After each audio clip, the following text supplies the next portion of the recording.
Hello mga kayaya! For today's video ay magluluto ako ng hopya. Kasi nakitrave ako ng hopya guys na sibuyas. Sabi ko, i-search ko nga to sa YouTube. Baka mabilis lang naman gawin. So ayun, nag-search ako at napakadali lang palang gawin. And by the way, if gusto mo ng full video na to, mawawatch mo lang to sa aking YouTube page. Ipopost ko bukas. And itong recipe na to, napakadali lang compare sa ibang hopya na recipe. Kaya ito lang yung naisipan kong gawin. Alam mo naman, dito sa Amerika, wala masyadong mga nagtitinda nito or magbibili ka ng ganito, mag-order ka pa for sure sa mga Filipino store.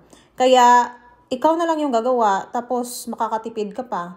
And ipatry ko to sa aking amo kung magustuhan niya mamaya. Alam nyo ba na nakakamiss yung Pilipinas, no? Kasi sa Pilipinas, pag gusto mong kumain ng hopya, mga ganitong tinapay, Spanish bread, mabilis lang, pupunta ka lang ng bakery. Ay dito talaga, need mo na lang talagang matuto kasi wala kang choice. Pero at least grateful din ako kasi nung nandito ako, madami akong natutunan. At malay mo, baka in the future, may bakery na ako dito. Or magpapa-order na ako ng hopya, ng buko pie, ng siopaw. At ngayon, 3 PM na dito, nag-iisip ako na ipares ko sana to sa kape. Pero buntis ako. Pero I think okay naman kasi yung mga kapitbahay ko nga, kahit buntis, umiinom sila ng kape. Konti lang naman na kape, hindi naman araw-araw. Mga 1 week na akong hindi umiinom ng kape. At ayan guys, yung ating hopya. Nag-form na ako ng hopya dyan. At ibibake ko na yan. Hey baby. Hi babe. Wow!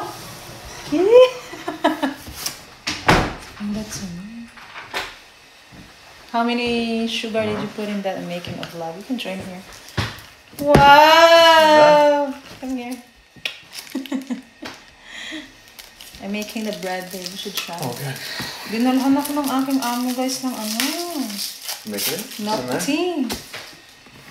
Tired? Are you making bread for pizza? No. Boom.